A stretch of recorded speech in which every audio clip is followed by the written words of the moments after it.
नमस्कार, जय श्री माताजी। मी धनश्री स्वर्वेद रेसिपी मध्ये आपले स्वागत आहे। आज मी तुम्हाला बेलफळाचा ज्यूस बनवून दाखवणार आहे।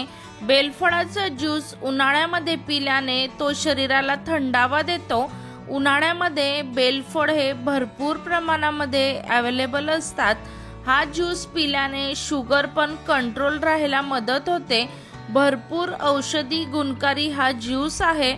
चला तर मग आपण ज्यूस बनवण्यासाठी सुरुवात करूया। माझ्या घराजवळ बेलाचं झाड आहे, तिथून मी हे 2 पिकलेले बेलफळ तोडून आणलेले आहे। याच पिकलेल्या बेलफळाचा आपण आता ज्यूस तयार करणार आहोत। सर्वात आधी मी हे दोघही बेलफळ फोडून घेते।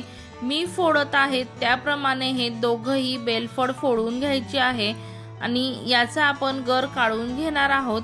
तुम्ही पाहू शकता अगदी आतून पिकलेले आपले बेलफळ निघालेले आहेत।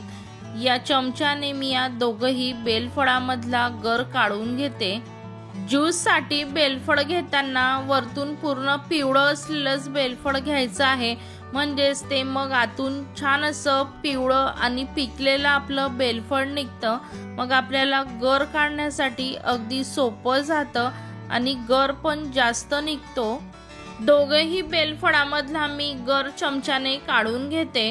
दोघही बेलफळातला गर मी काढून घेतलेला आहे। हा गर मी या काचेच्या बाउलमध्ये टाकून घेते।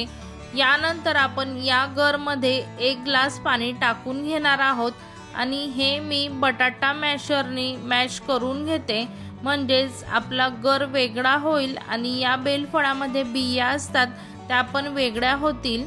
गर मी मॅश करून घेतलेले आहे। बिया वेगळ्या आणि गर वेगळा आपला झालेला आहे। हा गर आपण या गाळणीने गाळून घेणार आहोत, म्हणजेच बिया वरती राहतील आणि छान असा गर आपला खाली गाळणीमधून गळून जाईल। अशा छान छान रेसिपी तुमच्यापर्यंत सर्वात आधी पोहोचण्यासाठी माझ्या स्वर्वेद रेसिपी चॅनलला सबस्क्राईब करा। त्या शेजारील बेल आयकॉनचे बटन नक्की दाबा, म्हणजे मी जी रेसिपी टाकेल ती सर्वात आधी तुमच्यापर्यंत पोहोचेल।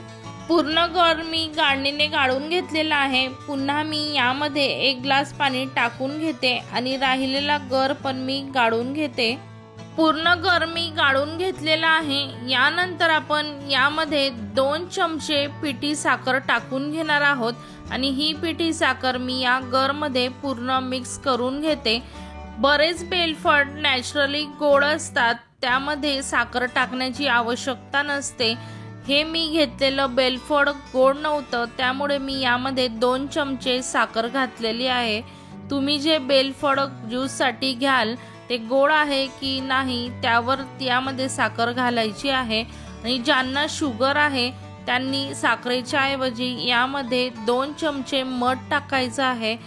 गरामध्ये साखर मी पूर्ण मिक्स करून घेतलेली आहे। औषधी गुणकारी बेलफळाचा ज्यूस आपला तयार झालेला आहे। हा ज्यूस मी एका ग्लास मध्ये सर्व करते। या उन्हाळ्यामध्ये जर तुम्हाला बेलफळ मिळालं तर असा ज्यूस नक्की करून तुम्ही प्या। तुमचा ज्यूस कसा झाला मला कमेंट करून नक्की सांगा। तुम्हाला माझी आजची रेसिपी कशी वाटली मला कमेंट करून नक्की कळवा आणि रेसिपीला लाईक करायला विसरू नका। तुम्ही माझा आजचा व्हिडिओ बघितल्याबद्दल धन्यवाद। अशाच आपण एका पुढच्या छानशा रेसिपीला भेटणार आहोत। तोपर्यंत बाय बाय, जय श्री माताजी।